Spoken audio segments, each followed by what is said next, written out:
In the streets of Southeast Asia, millions of vendors wake up every day to make a living. They sell food, drinks, clothes, and daily essentials. They keep cities alive and make sure families can afford to eat. But today, their livelihoods are under threat from something far bigger than they are: climate change. Street vendors are on the front lines. They are exposed to the scorching heat, the sudden floods, and the violent storms that are hitting the region harder each year. Unlike big businesses, they don't have insurance. They don't have safety nets. When climate disasters strike, many are left to cope alone.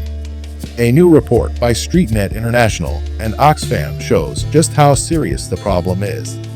In Cambodia, flash floods can wipe out half of a vendor's daily business in just a single day. Rising heat spoils fresh produce, raises costs, and puts vendors' health at risk. In Laos, where most food and drink vendors are women, unpredictable weather keeps customers away and destroys goods. And in Vietnam, typhoons, tidal surges, and heat waves damage stalls, equipment, and even put lives in danger.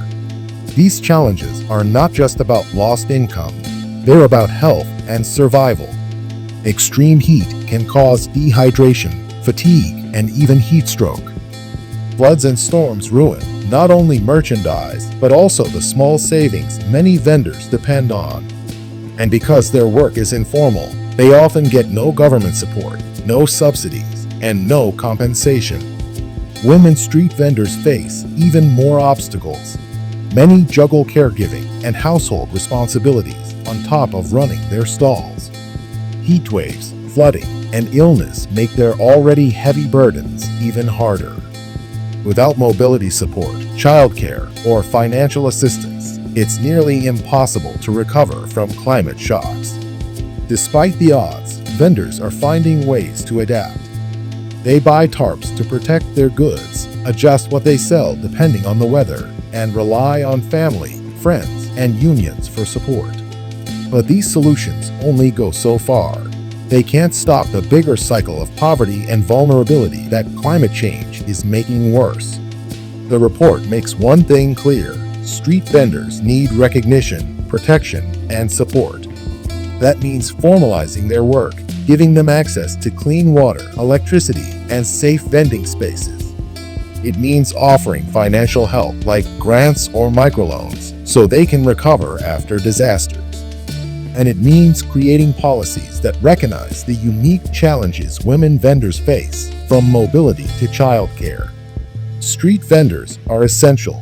They feed cities. They support families. They keep communities going. But climate change is threatening their survival. If we want resilient cities and secure food systems, we can't leave them behind. Because in the fight against climate change, protecting the most vulnerable isn't just the right thing to do, it's the only way forward.